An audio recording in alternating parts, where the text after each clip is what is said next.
Next देखते हैं नवीन वैज्ञानिक आविष्कार। नवीन वैज्ञानिक आविष्कार ये पुनर्जागरण का अगला कारण है। बहुत से पुनर्जागरण के कारण अपन पढ़ रहे हैं, उनमें एक कारण ये भी है।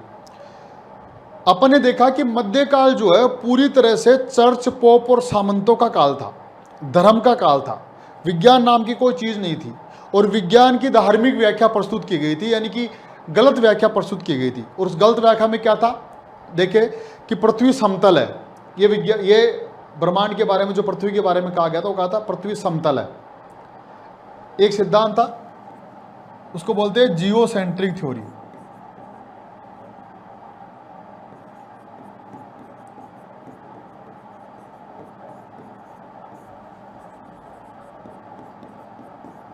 ये टोलमी ने दिया था।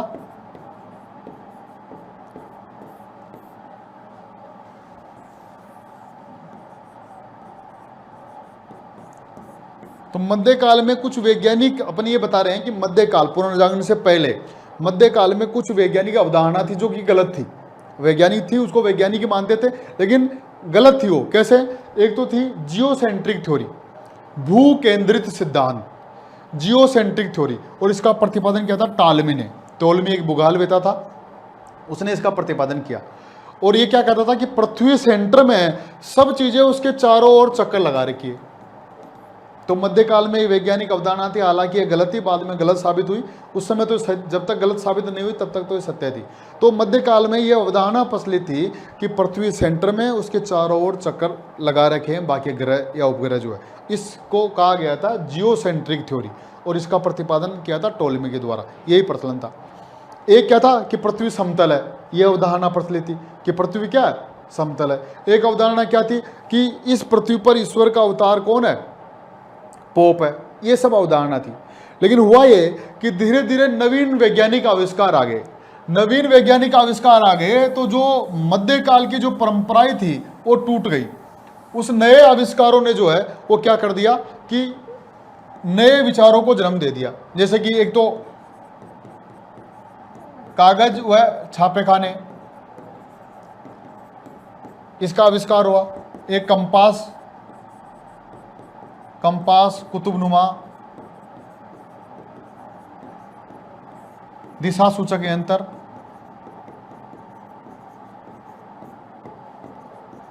इत्यादि, इसका आविष्कार हुआ। एक बारूद का आविष्कार हुआ।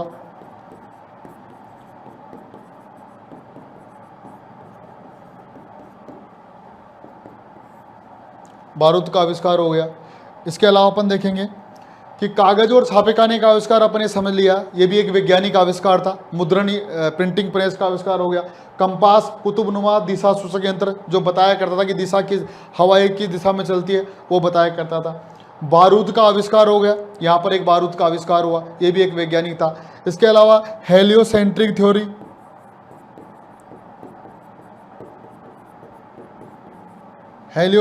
थ्योरी, ये भी एक वैज्ञानिक आविष्कार था जिसने पुनर्जागरण को बढ़ावा दिया। एक पृथ्वी गोल है, इसकी अवधारणा। ये दोनों बातें किसने कही? एक ही कोपर्निकस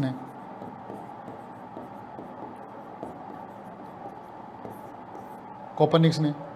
तो ये कुछ नवीन वैज्ञानिक आविष्कार है जिन्होंने पुनर्जागरण को गति दी। कागज और छापेखाने के बारे में अपन ने पढ़ लिया डिटेल से। कंपास कुतुबनुमा दिशा सूचक यंत्र अभी पढ़ेंगे इसको, और अपन आगे जस्टिस से आगे पढ़ेंगे अपन। ये भी एक वैज्ञानिक आविष्कार है।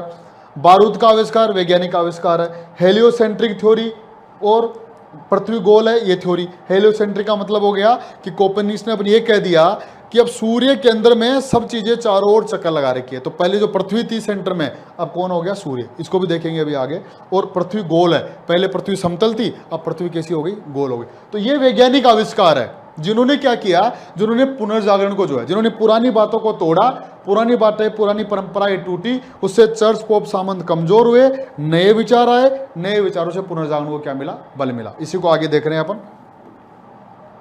नवीन वैज्ञानिक आविष्कार कंपास जो है, अपने बताया कंपास, कि कंपास जो है इसी को बोलते हैं कुतुबनुमा।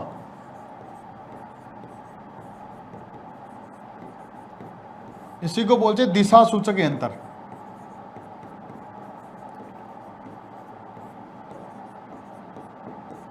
इससे क्या हुआ इसे देखिए कि पहले मैंने बताया था कि चर्च पोप क्या कह रहे थे कि पृथ्वी समतल है, दूर तक कोई जाएगा नहीं, जाएगा तो वो क्या हो जाएगा, डूब जाएगा, ऐसा कहते थे वो। अब क्या हो गया कि जब कंपास दिशा सूचक यंत्र आ गया, कुतुबनुमा आ गया, इससे क्या हुआ, इससे ये मालूम चल सकता था या ये मालूम किया जाता था कि अगले 2-3 महीनों में हवाएं किस दिशा में चलती है। इससे क्या होगा, इससे ये होगा कि जहाज लेकर के समुद्र में व्यापार करने के लिए अपन जा सकते हैं।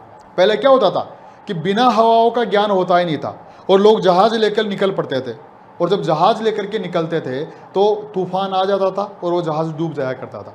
तो ऐसी स्थिति में जो पोप जो कहा करता था, उस अंधेरे में जो तीर लगाता था वो सत्य हो जाता था। कैसे, वो कहता था कि पृथ्वी क्या है, समतल है, अगर दूर तक जाओगे तो क्या हो जाओगे, गिर जाओगे। तो पहले क्या होता था कि जब कोई व्यक्ति साहस करके, कोई व्यापारी साहस करके व्यापार करने के लिए समुद्र में निकलता था जहाज लेकर के, वो डूब जाया करता था। तो पोप और चर्च क्या कहते थे कि देखो मैंने कहा था ना, जाना नहीं है उधर, उधर क्या मैंने कहा था समतल है, डूब जाओगे, देखो डूब गया हो। तो ये तो अंधेरे में तीर था, उनकी बातें कभी कभार सत्य हो जाया करती थी, लेकिन वो वास्तव में तार्किक नहीं था। तार्किक क्या हुआ कि जब ये दिशा सूचक यंत्र आ गया तो अब ये मालूम चल गया कि अगले 3 महीने में हवाएं किस दिशा में चलने वाली है। तब क्या करता था, लोग जहाज उठाते, मान लो इस दिशा में चल रही है तो जहाज उठाते, बिना खर्च के जो है उस हवाओं की तरफ उधर चलते थे, वहां तक व्यापार करते, फिर हवाओं के सारे ही वापस आ गए। जब मालूम चलता था कि हवाएं 1 महीने इधर चलेगी, 1 महीने इधर चलेगी, तो लोग इधर निकल गए और फिर इधर वापस आ गए। इससे क्या हुआ, इससे भौगोलिक खोजों को जो है प्रोत्साहन मिला, व्यापार को प्रोत्साहन मिला। तो यानी कि कंपास कुतुबनुमा दिशा सूचक यंत्र से जो है वो नवीन क्रांति आई व्यापार के क्षेत्र में। नए क्षेत्र खोजे, नए व्यापारिक मार्ग खोजे, व्यापार बढ़ा, व्यापार करने से व्यापारी वर्ग बढ़ा, धन धान्यता आई, उससे पुनर्जागरण को बल मिला। इसके बारे में कि इस कंपास का सबसे पहले प्रयोग जो है, सबसे पहले आविष्कार जो है वो कहाँ हुआ, इटली में हुआ। इटली ने सबसे पहले जो है 13वीं सदी में इसका सबसे पहले प्रयोग किया गया, सर्वप्रथम प्रयोग जो है इटली के द्वारा किया गया।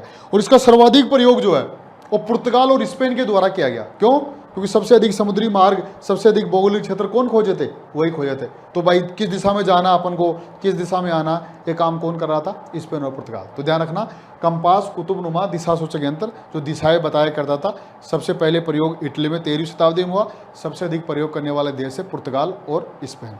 ये हो गया कंपास का आविष्कार। हेलियोसेंट्रिक थ्योरी, हेलियोसेंट्रिक थ्योरी ये कहती थी कि अब सेंटर में कौन है, सूर्य है। इस सिद्धांत का प्रतिपादन किसने किया था, कोपरनिकस ने।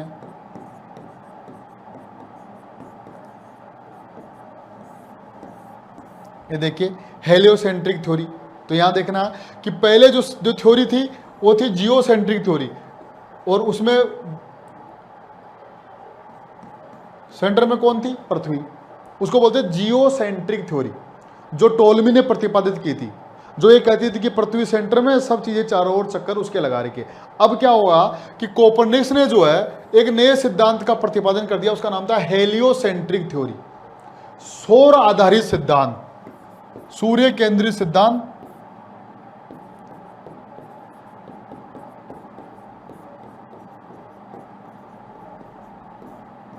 सौर आधारित सिद्धांत, सूर्य केंद्रित सिद्धांत। और ये कहता था कि सूर्य सेंटर में, बाकी सब चीजें उसके चारों ओर चक्कर लगा रही। यही सत्य था, आज भी यही चल रहा है। तो यानी कि ये किसने बताया कि सूर्य ब्रह्मांड के सेंटर में है, सब चीजें उसके चारों ओर चक्कर लगा रही है, ये बताया पहली बार कोपरनिकस ने। और दूसरी बात, इस सिद्धांत को क्या कहते हैं, हेलियोसेंट्रिक थ्योरी। कोपरनिकस के बारे में और पढ़ेंगे अपन, जब विज्ञान पढ़ेंगे तब, अभी सिर्फ इतना ही देखना है। और इस सूर्य सेंट्रिक सिद्धांत, सूर्य केंद्रित सिद्धांत, इसी को बोलते हैं हेलियोसेंट्रिक थ्योरी। इससे क्या हुआ, इससे वो चर्च और पोप का जो पुरानी अवधारणा थी पृथ्वी केंद्रित थ्योरी, जियोसेंट्रिक थ्योरी, वो टूट गई। इससे क्या हुआ, उन पर विश्वास कम हुआ, नए विचार आए, नए विचार से पुनर्जागरण को बल मिला।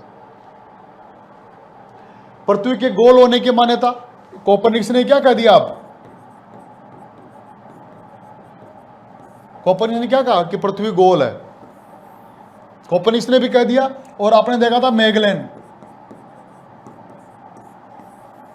इसने भी 1519 में जो है, मैगलेन स्पेन का यात्री था, मैगलेन ने 1519 में चारों तरफ चक्कर निकाल करके ये निष्कर्ष कर दिया कि पृथ्वी क्या है, गोल है। समुद्र के माध्यम से चक्कर लगा करके। वैसे ही कोपर्निकस ने जो है विज्ञान के क्षेत्र में जो है ये प्रतिपादित कर दिया कि पृथ्वी समतल नहीं है, बल्कि पृथ्वी कैसी है, गोल है, इस तरह की गोल है। इससे ये भी नया वैज्ञानिक आविष्कार था, इससे भी पुनर्जागरण को बल मिला। बारूद का आविष्कार। अब बारूद के आविष्कार ने कैसे किया कि बारूद जो है वो, बारूद का आविष्कार हुआ था सबसे पहले चीन में। चीन से भारत, मंगोल, अरबों के पास पहुंचा और फिर मंगोलों के माध्यम से जो है, मंगोलों के माध्यम से ये कहां पहुंचा, यूरोप में। तो ध्यान रखना, ये भी क्वेश्चन पूछा गया है कि यूरोप में बारूद जो है, बारूद को ले जाने वाले कौन थे, मंगोल लोग थे। जैसे मंगोल कुबलई खां मंगोल दरबार था, वैसे ही जो बाकी अरब व्यापारी जो अपन देखे थे कि दशमलव पद्धति हो गया, कागज हो गया, छापाखाना हो गया, ये कौन थे, ये अरब लोग लेके गए, ये कहां पर, यूरोप में। जबकि बारूद को जो ले जाने वाले कौन थे, मंगोलों के माध्यम से जो है वो बारूद कहां पहुंचा, यूरोप में पहुंचा। अब बारूद से क्या हुआ, बारूद से एक तो काम यह हो गया कि सामंत व्यवस्था कमजोर पड़ गई। कैसे पड़ गई सामंत व्यवस्था, कि बारूद ने जो है वो सामंत व्यवस्था का पतन हो गया। बारूद से सामंती व्यवस्था का पतन हो गया। कैसे हो गया कि पहले सबसे लड़ने का काम कौन करता था, सामंत। सेना किसके पास होती थी, सामंत के पास, और उसी सामंत का प्रयोग करके चर्च और पोप लोगों को दबाते थे। अब हुआ क्या, एक तो जब धर्म युद्ध हुए थे उसमें सामंत खत्म हो गए, सामंतों का पतन हो गया। वैसे ही अब क्या हो गया कि सामंत के पतन होने से जो है, बारूद ने भी सामंतों के पतन में योगदान दिया। क्यों, क्योंकि अब राजा को जो सेना रखनी होती थी, पहले तो उसको सामंत रखने होते थे, तो सामंतों की डिमांड ज्यादा थी, तो सामंतों की बढ़ोतरी हो रही थी। अब सामंत वहां एक तो मर भी गए धर्म युद्धों में, अब जो कुछ बच गए थे उनका भी डिमांड नहीं रही। क्यों नहीं रही, क्योंकि अब सेना का काम जो है वो कौन करता था, बारूद करता था। बारूद कि अब अगर एक सैनिक के पास एक बंदूक है तो वो 1000 सैनिकों के, 1000 सामंतों के बराबर काम कर सकता था। इसलिए क्या हुआ, इस बारूद का आविष्कार पहले चीन में हुआ, चीन से भारत में, अरबों में, मंगोलों में पहुंचा, मंगोलों के माध्यम से यूरोप में पहुंचा, और इस बारूद ने भी जो है वो सामंती व्यवस्था के पतन में योगदान दिया। सामंत कमजोर हुआ, चर्च पोप कमजोर हुए, धर्म कमजोर हुआ, नए विचार आए, मतलब पुनर्जागरण आया। तो यहाँ समझाने का मतलब यही है। कागज एवं छापेखाने का आविष्कार अपन ने देख लिया कि कागज चाइना के थ्रू जो है, चाइना आया, चाइना से अरबों के पास आया, अरबों से जो है यूरोप में पहुंचा। फिर छापेखाने के बारे में अपन देख लिया कि गुटेनबर्ग ने पहली बार छापेखाने का आविष्कार किया। फिर दूसरा कैक्सटन के द्वारा इंग्लैंड में छापेखाने का आविष्कार हुआ। कौन सी पुस्तक पहले छपी, कभी अपन ने पहले पढ़ चुके, पहले मैंने समझा दिया, ठीक है। तो कागज एवं छापेखाने का आविष्कार, ये भी जो है एक वैज्ञानिक आविष्कार था। अब नेक्स्ट कारण, ये इससे पहले अपन ने पढ़ लिया कि नवीन वैज्ञानिक आविष्कार। अब आगे बौद्धिक वर्ग। वैसे तो पुनर्जागरण को बौद्धिक वर्ग का मतलब होता है कि विद्वान, ऐसे विद्वान जिन्होंने अपनी लेखनी से या अपनी बातों से, अपने भाषणों से, अपने विचारों से लोगों को प्रेरित किया हो, जागरूक किया हो, उसको बोलते हैं बौद्धिक वर्ग। यहां सिर्फ इतना सा समझ रही है। और बौद्धिक वर्ग पुनर्जागरण में बहुत सारे लोग थे। दांते का भी नाम सुना होगा, पेट्रोक का भी नाम सुना होगा, बोकासियो का भी नाम, Michelangelo, Donatello, Raphael, Leonardo da Vinci, ये बहुत सारे विद्वान हैं। इनको अपन पढ़ेंगे आगे डिटेल से पढ़ेंगे। हम यहाँ पर सिर्फ 3 विद्वानों का नाम लेंगे जिन्होंने अपने साहित्य में जो है वो आलोचना का पुट दिया। इसका मतलब कि अपनी किताबों के माध्यम से, अपने साहित्य के माध्यम से जो है उन्होंने तत्कालीन जो व्यवस्था थी, जो चर्च में, सामंत में, पोप में, धर्म में जो बुराइयां थी, राज्य व्यवस्था में जो बुराइयां थी, उनके खिलाफ आवाज उठाई। तो नए विचार आए, नए विचारों से पुनर्जागरण को बल मिला। तो मैंने यहाँ स्पष्ट कर रहा हूं कि अपन दांते, पेट्रोक, बोकासियो, राफेल, माइकल एंजेलो इत्यादि के बारे में जो है अपन आगे पढ़ेंगे। यहाँ सिर्फ 3 विद्वानों के बारे में पढ़ रहे हैं अपन। उन 3 विद्वानों में जो नाम है वो है इरेस्मस,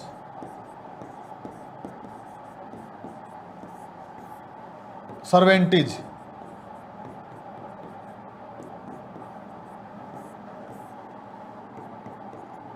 और मैकियावली।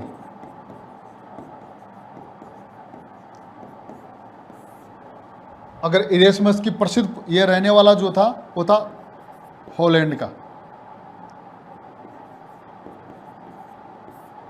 हॉलैंड का रहने वाला। ये सर्वेंटीज जो है वो स्पेन का रहने वाला।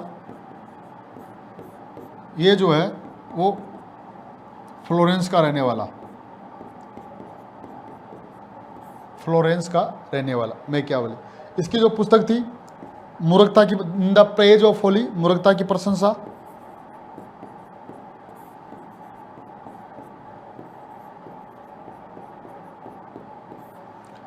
सर्वेंटिस डॉन क्विक्सोट,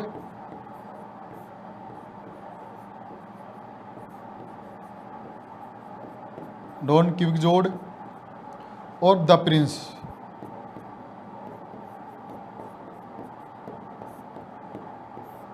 इनको तीनों के बारे में आगे पीपीटी है, आप उसको अच्छे से देख सकते हैं, बहुत सारी चीज़ें इनके बारे में। शॉर्ट में मैं इसको यहाँ पर समझा रहा हूँ। अपन सिर्फ यहाँ 3 विद्वानों के बारे में पढ़ रहे हैं। तीनों विद्वान है, इरेस्मस है, सर्वेंटीज है और मैकियावेली है। इरेस्मस जो है ये इस काल का जो है सबसे अधिक प्रसिद्ध साहित्यकार था, दार्शनिक था और सबसे अधिक जो है कह सकते कि आलोचक भी था। इरेस्मस जो कि हॉलैंड का निवासी था, हॉलैंड को क्या बोलते हैं, डच बोलते हैं, हॉलैंड को क्या बोलते हैं, नीदरलैंड बोलते हैं। तो हॉलैंड, डच, नीदरलैंड तीनों का निवासी जो है वो कौन था, इरेस्मस, क्योंकि तीनों एक ही है। तो इरेस्मस हॉलैंड का निवासी था। इसने तत्कालीन धार्मिक व्यवस्था में, तत्कालीन चर्च की व्यवस्था में, तत्कालीन पोप की व्यवस्था में जो आडंबर थे उनका इसने क्या किया, विरोध किया, व्यंग किया। और उस व्यंग के लिए जो सबसे प्रसिद्ध पुस्तक इसकी जो मानी गई वो है मूर्खता की प्रशंसा, मूर्खता की प्रशंसा, इन द प्रेज ऑफ फोली, बहुत फेमस पुस्तक है, इन द प्रेज ऑफ फोली। तो इरेस्मस ने हॉलैंड मूर्खता की प्रशंसा में जो है उसने क्या किया, तत्कालीन जो धार्मिक व्यवस्था में जो आडंबर है, चर्च में जो बुराई है, उसके ऊपर व्यंग किया। इससे क्या हुआ, इससे लोगों में नई चेतना आई, नई जागरूकता आई। और इससे क्या हुआ, इससे मानववादियों का राजकुमार भी कहते हैं, क्योंकि इरेस्मस जो है इन्होंने मानवतावाद के प्रति थोड़ा सा लोगों को जागरूक किया। तो इनकी प्रसिद्ध पुस्तक ध्यान रखिएगा, in the praise of Holi, जिसमें जो है और सबसे अधिक यूरोप में सबसे अधिक बेस्ट सेलर की किताब का रिकॉर्ड हासिल है इसको। यूरोप में सबसे अधिक बिकने वाली पुस्तक जो है कौन सी थी, in the praise of Holi, मूर्खता की प्रशंसा, किसकी, इरेस्मस की। अभी इस इरेस्मस को थोड़ा सा आगे डिटेल में पढ़ेंगे, शॉर्ट में इतना ही समझना है कि इरेस्मस ने अपनी पुस्तक मूर्खता की प्रशंसा के माध्यम से तत्कालिक धर्म चर्च में व्याप्त बुराइयों पर व्यंग किया, इससे लोग जागरूक हुए। सर्वेंटीज स्पेन का पादरी था, स्पेन का निवासी था। इसने क्या किया कि डॉन क्विक्सोट के माध्यम से सामंती व्यवस्था पर कुठाराघात किया, सामंती व्यवस्था का आलोचना की। तो डॉन क्विक्सोट में जो है सामंती व्यवस्था में व्याप्त बुराइयों पर विरोध किया गया, व्यंग किया गया, उसकी आलोचना की गई है। इससे भी जो है सामंतवाद का पतन हुआ, लोगों में जागरूकता आई। मैकियावेली फ्लोरेंस का निवासी था, प्रसिद्ध राजनीतिक चिंतक था, विश्व का प्रथम राजनीतिक चिंतक माना जाता है, यूरोप का प्रथम राजनीतिक चिंतक माना जाता है मैकियावेली को। मैकियावेली ने द प्रिंस नामक पुस्तक में जो है राज्य व्यवस्था के बारे में लिखा, राजा के बारे में लिखा, राज्य व्यवस्था, राजा को कैसे होना चाहिए, किस प्रकार से होना चाहिए। इसलिए क्यों, क्योंकि यहाँ राज्य का काम कौन कर रहा था, पोप और चर्च। तो इस प्रकार राजा को जो है शक्तिशाली होने की सजा दी। तो द प्रिंस जो है ये प्रथम राजनीतिक पुस्तक मानी जाती है। मैकियावेली को आधुनिक चाणक्य भी कहा जाता है, प्रथम राजनीतिक व्यक्ति भी कहा जाता है। तो इस प्रकार जो है इन तीनों के बारे में ध्यान रखिएगा। इनकी पुस्तक, इनको डिटेल से मैंने पीपीटी के माध्यम से देखा, इसको आप ऐसे देख सकते हो। इरेस्मस, इरेस्मस की डिटेल जो है वो ये रही। बहुत कुछ महत्वपूर्ण जानकारी है जो आपके एग्जाम में है। इरेस्मस जो है वो कहाँ का रहने वाला था, हॉलैंड का निवासी था। इसी को बोलते हैं डच, इसी को बोलते हैं नीदरलैंड। ध्यान रखिएगा, डच और नीदरलैंड तीनों एक ही है। तो हॉलैंड का निवासी था, डच और नीदरलैंड का निवासी था। प्रसिद्ध साहित्यकार था इरेस्मस, मानववादी विचारक था। दूसरी बात, कैथोलिक पादरी था जिसने प्रोटेस्टेंटवाद की आलोचना की। सबसे महत्वपूर्ण बात ध्यान रखिएगा, कैथोलिक धर्म और कैथोलिक का ही विरोध कर रहा है। क्यों, क्योंकि कैथोलिक धर्म है, कैथोलिक, उसने प्रोटेस्टेंटवाद का तो विरोध किया, लेकिन कैथोलिक धर्म में जो बुराइयां थी उसके ऊपर उसने व्यंग किया, विरोध नहीं किया, व्यंग किया। इससे क्या हुआ, नई जागरूकता है। तो ध्यान रखना कि कैथोलिक धर्म, इरेस्मस किस धर्म का अनुयायी था, कैथोलिक धर्म का अनुयायी था और इसने किसका विरोध किया था? प्रोटेस्टेंटवाद। जो धर्म सुधार आंदोलन पढ़ेंगे तब कैथोलिक और प्रोटेस्टेंटवाद के बारे में डिटेल से पढ़ेंगे अपन, ठीक है। इसने चर्च में, धर्म में व्याप्त धार्मिक आडंबरों पर व्यंग किया। किसने? इरेस्मस ने। कि चर्च में, कैथोलिक धर्म में जो धार्मिक आडंबर थे उनके ऊपर इसने व्यंग किया। जस्ट आगे इसके बारे में चलते हैं। इरेस्मस की उपाधियां, ये बहुत महत्वपूर्ण पार्ट है यहां से बहुत बार, कि इरेस्मस को अलग अलग उपाधियां दी गई है। प्रथम यूरोपियन भी कहा गया, यूरोप का प्रथम नागरिक भी कहा गया, प्रथम विद्वान भी कहा गया, मानववादियों का राजकुमार भी कहा गया। ये सब जो है वो उसकी उपाधि है जो बहुत महत्वपूर्ण है। विश्व नागरिक, वर्ल्ड सिटीजन, विश्व नागरिक वर्ल्ड सिटीजन की उपाधि किसको मिली हुई है?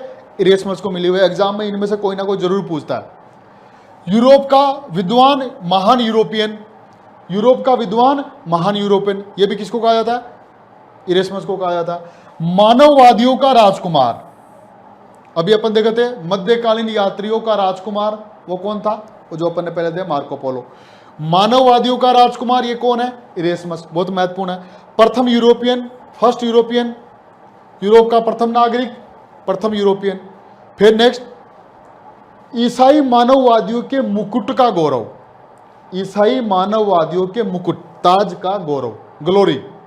तो ईसाई मानववादियों के मुकुट का गौरव, तो ये महत्वपूर्ण उपाधियां है। वर्ल्ड सिटीजन की उपाधि है, यूरोप का विद्वान है, प्रथम नागरिक है, प्रथम महान यूरोपियन है, मानववादियों का राजकुमार है, प्रथम यूरोपियन है, ईसाई मानववादियों के मुकुट का गौरव, ये उसकी क्या है? उपाधियां हैं। अब देखिए उसकी पुस्तकें, इरेस्मस की पुस्तकें, बहुत फेमस पुस्तक तो है ये वाली, और यही पूछता है एग्जाम में ज्यादातर। लेकिन कभी कभी अगर लेक्चरशिप की एग्जाम है, जीआरएफ की एग्जाम है, वहां अगर डिटेल से पूछेगा कि निम्न में से कौन सी पुस्तक इरेस्मस की नहीं है, तब वो इतना डिटेल से पूछेगा आपको। बाकी आपकी फर्स्ट ग्रेड की स्तर से जो है वो यहाँ है, नेट जीआरएफ में और कॉलेज लेक्चर में यहाँ से पूछ सकता है। तो ये इरेस्मस की प्रसिद्ध पुस्तकें हैं, जिनमें in the praise of Holi, मूर्खता की प्रशंसा सबसे प्रसिद्ध पुस्तक है, जिसको दुनिया की सबसे बेस्ट सेलर की पुस्तक होने का गौरव प्राप्त है, सबसे अधिक बिकने वाली पुस्तक, मूर्खता की प्रशंसा। कोलोलो क्विज, ये भी इसकी पुस्तक का नाम है। मानववादियों का राजकुमार, ये इसकी उपाधि भी है और ये इसकी पुस्तक भी है। मानववादियों का द प्रिंस ऑफ ह्यूमनिस्ट, मानववादियों का राजकुमार, इसकी पुस्तक भी है और इसकी उपाधि भी है। ऑन फ्री विल, इच्छा, ऑन फ्री विल, ये उसकी पुस्तक का नाम है। Hand book of Christian night, ये भी महत्वपूर्ण है, hand book of Christian night, ये भी इसकी किताब का नाम है। The education of Christian Prince, the education of Christian Prince, ये पुस्तक है। ऑन सिविलिटी इन चिल्ड्रंस, ये पुस्तक है। ग्रीक टेस्टामेंट और ट्रांसलेट ऑफ बाइबल, ये इसकी पुस्तकों का नाम है। बहुत अगर महत्वपूर्ण की बात करें तो ये वाली महत्वपूर्ण है, ये वाली महत्वपूर्ण है, ये वाली महत्वपूर्ण है, और ये वाली महत्वपूर्ण है। ये बहुत बार पूछी गई एग्जाम में, तो आपसे बहुत बहुत बहुत टफ पूछेगा, तब इनके बारे में वो पूछेगा, तो प्रसिद्ध है। इन सब पुस्तकों में जो है इरेस्मस ने जो है तत्कालीन जो धार्मिक व्यवस्था थी, आडंबर थे, उनके ऊपर व्यंग्य किया। इससे नवीन विचारों को बल मिला, पुनर्जागरण को बल मिला। इसके बाद में अपन पढ़ते हैं सर्वेंटीज के बारे में। सर्वेंटीज स्पेन का निवासी था, मैंने बताया। प्रसिद्ध साहित्यकार था, ये बताया। प्रसिद्ध पुस्तक वो है डॉन क्विक्जोड, डॉन क्विक्जोड। इसमें क्या है? सामंती व्यवस्था का वर्णन किया गया, इसमें सामंती प्रथा की आलोचना की गई है, सामंत व्यवस्था पर। तो इससे क्या हुआ? सामंतवाद कमजोर हुआ, सामंतवाद कमजोर हुआ तो नए विचार आए, नए विचार से पुनर्जागरण को बल मिला। तो ध्यान रखिएगा, सर्वेंटीज जो है। सर्वेंटीज के प्रसिद्ध कथन, कुछ स्टेटमेंट है सर्वेंटीज के जो पूछा जाता है, लेक्चर से में पूछा गया, अभी फर्स्ट ग्रेड में नहीं, तो इसलिए उसको याद रखना। जिनमें सबसे फेमस कथन है ये वाला और ये वाला, सबसे ज्यादा ये वाला। इसमें मेरी वास्तविक इच्छा मानव जाति को झूठी एवं मूर्खतापूर्ण कहानियों से अवगत कराना है। ये कह रहा है कि मध्यकाल में बहुत सारी झूठी कहानियां कि पोप ईश्वर का अवतार, बहुत सारी चीजें, पोप ईश्वर का अवतार है, इस पृथ्वी पर ईश्वर का वरदान है, मनुष्य जन्म से पापी है, आदम और ईव की कहानी है, हम ईश्वर के अवतार है, हम आपको पापों से मुक्ति दिलाएंगे, पाप मोचन पत्र है, ये सब झूठी कहानियां थी। इससे क्या हुआ उसके बारे में कह रहा है। ये प्रसिद्ध कथन है, मेरी वास्तविक इच्छा मानव जाति को झूठी एवं मूर्खतापूर्ण कहानियों से अवगत कराने। ये किसका कथन है? सर्वेंटीज का कथन है।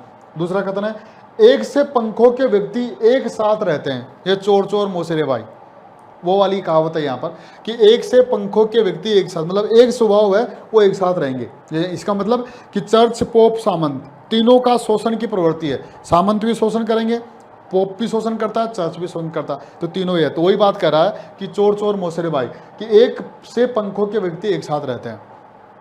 हर कुत्ते का एक दिन आता है, यहाँ पर इसका मतलब ये हो गया कि कभी ना कभी किसी ना किसी का टाइम आता है, यानी कि एक मौका मिलता है कि वो उसको, तो वही बात है कि मनुष्य का भी एक दिन, पहले मनुष्य का कोई क्या नहीं था, उसके दिन नहीं थे, मतलब उसका शोषण हो रहा था। जब मानववाद आ गया तो मानव सेंटर में आ गया, धर्म आशय पे चला गया। तो ये कह रहा है कि हर कुत्ते का एक दिन आता है, ये उसका प्रसिद्ध कथन है सर्वेंटेज का जो है, ठीक है। इनमें ये फेमस से ध्यान रखिएगा।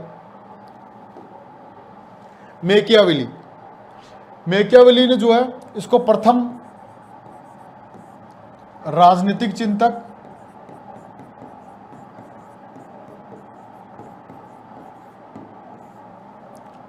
प्रथम राजनीतिक चिंतक भी कहा जाता है। इसने जब पुस्तक की रचना की द प्रिंस,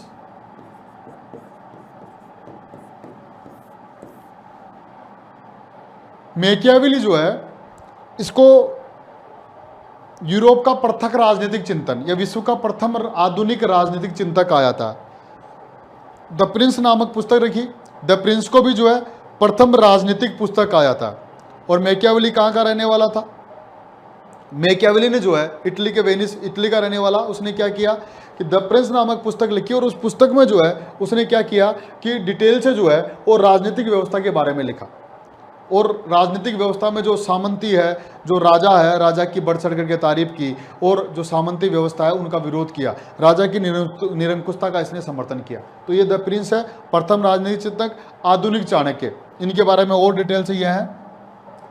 फ्लोरेंस निवासी था, यानी इटली में फ्लोरेंस के नगर का निवासी था। पुनर्जागरण का प्रसिद्ध राजनीतिक चिंतक था, ये मैंने बता दिया अभी। आधुनिक चाणक्य कहा जाता है इसको। आधुनिक विश्व का प्रथम राजनीतिक चिंतक, आधुनिक विश्व का प्रथम राजनीतिक चिंतक किसको कहा जाता है? मैकियावेली को। प्रसिद्ध पुस्तकें, इसकी जो प्रसिद्ध पुस्तक है वो होता है द प्रिंस, सबसे प्रसिद्ध पुस्तक जो है, यही पूछता जाता है एग्जाम में जो है। यूरोप की प्रथम राजनीतिक पुस्तक का दर्जा है इस पुस्तक में जो है। इसमें राज्य के धार्मिक स्वरूप व धार्मिक बंधनों की आलोचना की गई है कि राज्य के ऊपर धार्मिक जो स्वरूप है, जो धार्मिक बंधन थे, उनकी क्या किया गया?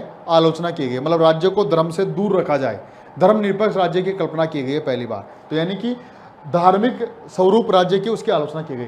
द प्रिंस के साथ और पुस्तक है the discourses, the history, the art of war, ये भी मैकियावेली की पुस्तक है।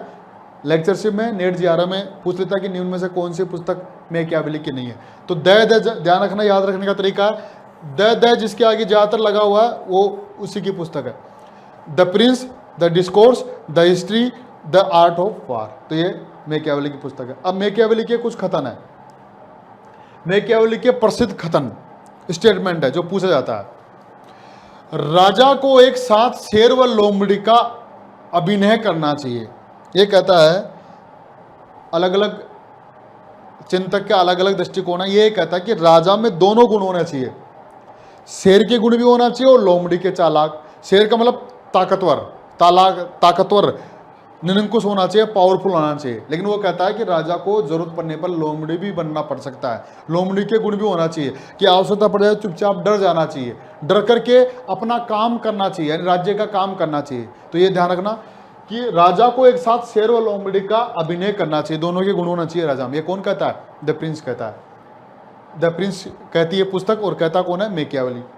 राजा धर्माचारी हो या न हो, लेकिन ऐसा दिखने की कोशिश जरूर करना चाहिए। वो ये कहता है कि धर्म को राज्य से अलग रखना चाहिए, लेकिन फिर भी राजा को धर्माचारी हो या न हो, होना भी नहीं चाहिए, लेकिन उसको दिखना जरूर चाहिए। क्यों? क्योंकि जनता जो धर्म को मानती है, अगर धर्म में थोड़ा सा दिखावा करोगे तो जनता राजा को मानेगी। तो ये कहता है कि चाहे राजा धर्माचारी हो या न हो, लेकिन उसको ऐसा दिखना जरूर चाहिए, दिखने का अभिनय जरूर करना चाहिए, दिखने की कोशिश जरूर करना चाहिए। और एक हो गया, जरूरत पड़ने पर राजा को जनता के साथ कुटिल होना चाहिए। ये कहता है कि राजा को जरूरी नहीं लोक कल्याणकारी हो, हमेशा लोग, कभी कभी आवश्यकता ऐसी पड़ जाती है, कभी कभी ऐसी जरूरत पड़ जाती है कि राजा को कायर, राजा को दंड भी देना पड़ता है, राजा को कठोर नीति भी अपनानी पड़ती है, दमन भी करना पड़ता है, जनता का शोषण भी करना पड़ता है, तो राजा को कुटिल चाल भी चलनी चाहिए। वही कह रहा है कि जरूरत पड़ने पर राजा को जनता के साथ कुटिल होना चाहिए, उसका भी जो है वो व्यवहार करना चाहिए। फिर आ गया फीसर, वो तो उसके खतन थे। फीसर ने जो है वो मैकियावेली के बारे में एक खतन दिया हुआ है। मैकियावेली सत्ता की राजनीति का कलाकार है। तो आप ये कह सकते हैं या पूछ सकता है आपसे कि सत्ता की राजनीति का कलाकार किसको कहा जाता है? मैकियावेली को कहा जाता है। किसके लिए कहा जाता है? द प्रिंस के लिए कहा जाता है।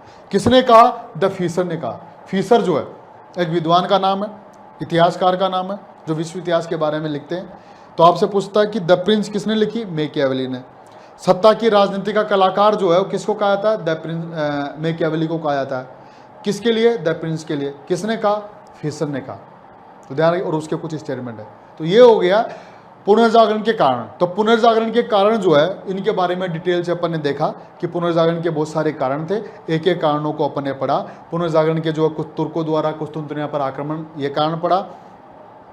इसके अलावा धर्म युद्धों के बारे में पढ़ा, नवीन भौगोलिक एवं समुद्री मार्गों की खोजों के बारे में पढ़ा, नवीन वैज्ञानिक आविष्कारों के बारे में पढ़ा, मंगोल साम्राज्य के बारे में पढ़ा, कागज एवं छापेखाने के बारे में पढ़ा, बौद्धिक वर्ग की भूमिका के बारे में पढ़ा। इन सब के बारे में जो है अपन ने क्या किया कि अध्ययन किया, यानी कि पुनर्जागरण के बहुत सारे कारणों के बारे में अपन ने देखा। अब पुनर्जागरण के कारणों के बारे में नेक्स्ट टॉपिक अपना जो है वह है पुनर्जागरण आखिर इटली में ही क्यों हुआ, इसके बारे में अपन देखेंगे। तो पुनर्जागरण जो है आखिर इटली में क्यों हुआ, इसके बारे में अपन देख रहे हैं कि सबसे पहले पुनर्जागरण इटली में हुआ, वो अपना पढ़ रहे हैं। तो पुनर्जागरण के कारण, पुनर्जागरण क्यों हुआ इसके कारण अपन ने देख लिया। अब पुनर्जागरण इटली में ही क्यों हुआ इसके कारण अपन देख रहे हैं।